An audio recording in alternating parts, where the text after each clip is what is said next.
有星星 Career 繼續有陳學明先生，亦即係司徒甲大師傅咧，去同我哋分享下一啲職場上嘅一啲心得嘅。其實好想問你咧，當初係點樣入行，或者點樣開始你嗰間 startup 嘅公司㗎？即係開始講啲認真嘅嘢，我就會開始搞笑啊！真係因為我喺10幾年前啦，我諗13、14年前，我讀緊中六嘅時候認識咗李力持導演。咁我認識咗佢咧，就係因為我純粹膽粗粗 send 個 email 俾佢，因為當其時咧好快嘅，以下講嘅嘢，因為太悶啦，講快啲。咁咧就係佢當其時咧就設立咗一間叫出版社，然之後就話幫人出書，然之後你想出書咧就寄信俾我啦，或者俾啲嘢我睇啦，我就幫你出書啦。然之後我當其時想出書咧，結果我就俾咗個電郵佢，咁俾咗個電郵佢咧，佢又覺得我寫啲嘢幾得意，咁結果咧我就去咗做暑期工同埋做咗佢一陣嘅助手啦。咁結果咧，過1、2年之後咧，佢真係幫我出咗一本書，我真係出咗本書叫真係廢話嘅當其時。咁出完本書之後咧，就我亦都因為認識李力持導演嘅同時咧，亦都認識咗一班叫 U-Movie 嘅人。咁 U-Movie 嘅人咧就係來自 Poly 大學裡面嘅一班人，佢哋係拍片嘅。咁佢哋有一個叫 U-Movie.net 嘅，當其時有個 domain。咁佢哋咧就好中意咧拍啲自己嘅片，我覺得好好睇嘅，就擺上去個網上邊。咁跟住咧，當其時我諗下，咦？原來有一班叫做 U-Movie 嘅人，亦都有李力持導演，我識喎。咁然之後，我就作為一個中間人咧，就叫佢哋不如一齊，我哋搞一間叫 Production House 啊。因為咧，當其時 U-Movie.net 咧都有一啲幾出名嘅片段，尤其當其時香港並不流行 YouTube 嘅時候。咁當其時咧有啲歡迎嘅片段嘅時候咧，就有啲 client 咧就希望揾下佢哋，喂，不如你都幫我哋拍啲嘢啊，可以爆嘅咁樣啦。咁既然要去營運一個咁樣嘅 business 嘅時候，你都要有一間公司㗎，咁就唔係一個 group 啦，咁變咗一間 limited 咁樣啦，就咁我就拉埋 U-Movie 呢班人，亦都拉埋李力持導演落水咧，就組成咗呢間公司，就營運一間叫拍片嘅公司啦。你都好有生意頭腦，咁其實你讀咩出身嘅？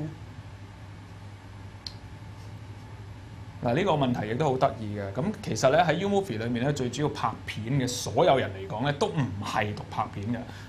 我哋現役嘅裏面製作嘅隊伍裏面咧，最高學歷嗰個咧都係讀呢個 computer science 喺科大嗰度。咁但係咧，其實我個人嚟講咧，我走出去傾生意，同埋我唔係落手落腳拍片咧，但係我本人係讀 media 嘅，係啦。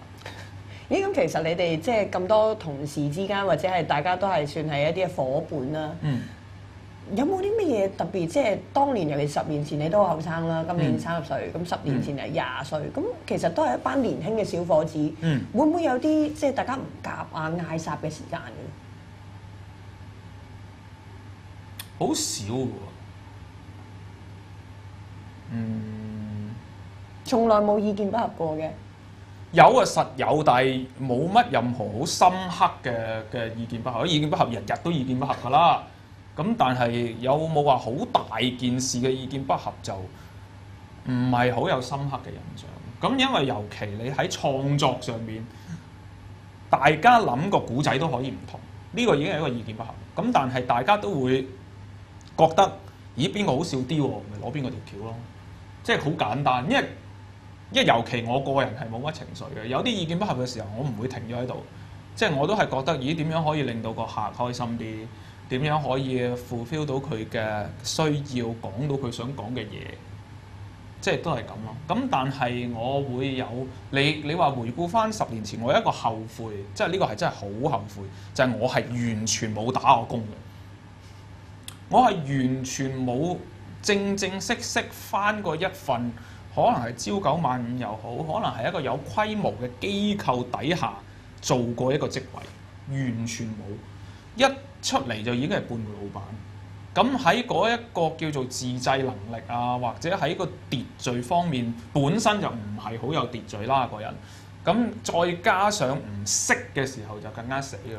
咁我覺得喺做一間公司，就算唔係好大都好，喺嗰個叫做秩序或者叫做守則上面，其實係好緊要。但可惜我公司冇。咁會有啲咩問題咧？其實有啲咩問題啦？如果冇一個守則或者冇一啲規矩嘅時候，可能有時缺乏咗一啲默契。即係呢一啲規矩就係，如果有一條規矩掟咗出嚟嘅，咁大家都會守。咁但係如果冇嘅話，咁大家都會有自己唔同嘅諗法。咁喺個默契上，譬如喂，我同你講咗呢樣嘢，我叫你做喎，咁你唔講明幾時做，咁佢就未必會交俾你嚇。咁但係呢個世界都係行緊朝九晚五㗎嘛。咁即使你嗌一個同事做樣嘢，佢應承咗我今日俾你啦，但喺佢嘅 definition 裏面，今晚嘅8點鐘都仲係今日啊，係咪先？咁但係原來我嘅 expectation 就係我要收到嗰樣嘢再俾客人，而客人5點鐘會放工。咁呢啲咪就係一啲默契嚇，或者呢啲一啲係一啲社會嘅秩序。咁其實喺你即係作為一個老闆啦，咁一定會有啲嘅比較年輕啊，或者一啲新入嚟嘅同事。咁你又通常會有啲咩要求咧？即係如果我要去你度打工，有啲咩必須要具備嘅內涵咧？嗱，問得好啊！咁我咧就喺上年裏面，我覺得我做咗一個人生裏面最叻嘅決定，其中一個就係我請咗希希入嚟。咁希希就係喺網上邊更加紅嘅，比我更加紅嘅一個人，片又多啲人睇 ，YouTube 又多啲人 subscribe，Facebook 有更多 fans 嘅。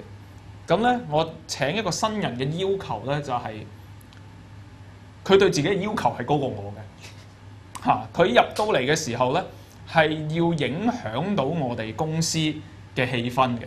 佢嘅工作嘅態度係更加積極嘅。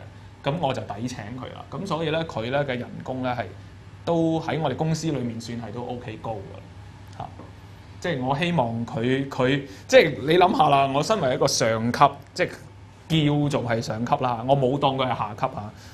我身為一個上級嘅時候，我見到一個僆仔，咦佢勤力過我，咁我會唔好意思㗎嘛嚇，即係唔敢咁 hea 咯嚇。即係有個咁嘅要求咧，即係所以如果我要請一個人或者有人想入職入我度嘅時候，你要積極過我，就係咁咯。呢個係最基本嘅條件。即係其實你覺得一個有正能量嘅人，咁或者佢未必係每一樣嘢都好標青啦，可能技能上仲有可能需要學習嘅地方。但係如果佢能夠帶到一個正能量去俾成間公司嘅話，可能會比佢識得即係打字好快啊，可能剪片好快更加重要嘅。佢有嗰種勤快嘅心嚇，佢嗰個心係最緊要，即係因為亦都要計算翻係，亦都要預計翻佢喺呢間公司嘅潛力。即係我唔係請一個，我唔想淨係請一個 labor 翻嚟，我唔係想淨係請一個工人翻嚟去做佢嘅工作，去做 production。我係想佢入到嚟之後係影響呢一個 group 呢一個 team， 因為我哋公司唔算多人，我哋公司只不過係7-8個人，咁一加一個新嘅人入嚟係一定係有衝擊，一定對於個氣氛上面係有調節嘅。